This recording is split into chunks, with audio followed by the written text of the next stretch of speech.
പടിയൂർ കല്യാട് ഗ്രാമപഞ്ചായത്ത് കൃഷിഭവൻ എന്നിവയുടെ ആഭിമുഖ്യത്തിൽ ഓണസമൃദ്ധി 2026 പരിപാടിയുടെ ഭാഗമായി കർഷക ചന്ത ആരംഭിച്ചു. കൃഷിവകുപ്പ്, VFVCK, ഹോർട്ടികോർപ്പ് എന്നിവയുടെ സഹകരണത്തോടെയാണ് പരിപാടി. പടിയൂർ കല്യാട് കൃഷിഭവന്റെ മുൻവശം രാവിലെ 9 മണി മുതൽ നടക്കുന്ന കർഷക ചന്തയുടെ ഉദ്ഘാടനം പഞ്ചായത്ത് പ്രസിഡന്റ് T. ശ്രീജ നിർവഹിച്ചു. ഓണക്കാലത്ത് പൊതുവിപണിയിലുണ്ടാവുന്ന വില പിടിച്ചു നിർത്തുന്നതിനും ഓണക്കാലം ലക്ഷ്യം വെച്ചുകൊണ്ട് നമ്മുടെ കർഷകർ ഉൽപ്പാദിപ്പിച്ചിട്ടുള്ള ഉൽപ്പന്നങ്ങൾക്ക് ഇടനിലക്കാരില്ലാതെ മതിയായ വില ലഭിക്കുന്നതിനും വേണ്ടിയാണ് കൃഷിവകുപ്പും പഞ്ചായത്തുമെല്ലാം ഇത്തരം സംരംഭങ്ങൾ ആരംഭിക്കുന്നത്.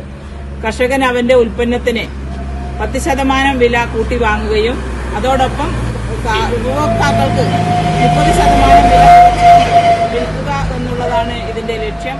പൊതുവിപണിയിൽ ഉണ്ടാകുന്ന വിലക്കയറ്റം തടഞ്ഞു നിർത്താൻ ഇത്തരം സംരംഭങ്ങളിൽ കൂടി സാധിക്കും. പഞ്ചായത്തിന്റെ നേതൃത്വത്തിൽ തന്നെ കുടുംബശ്രീയുടെ ആഭിമുഖ്യത്തിൽ 2 മേഖലകളിലായി ഇന്നലെ മുതൽ പച്ചക്കറി ചന്തകളും അതുപോലെ തന്നെ കുടുംബശ്രീയുടെ ഉൽപ്പന്നങ്ങളുടെ വിപണനവുമെല്ലാം നടന്നു തുടങ്ങി.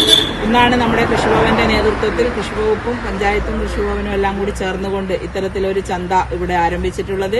ഓണക്കാലത്തും അതുപോലെ തന്നെ ഉത്സവവേളകളിലെല്ലാം ജനങ്ങളുടെ പ്രയാസങ്ങൾ കുറക്കുക എന്നുള്ളതാണ് ഇതിന്റെ എല്ലാം ലക്ഷ്യമായിട്ടുള്ളത്. വൈസ് പ്രസിഡന്റ് VV രാജീവ് അധ്യക്ഷത വഹിച്ചു. Agent news.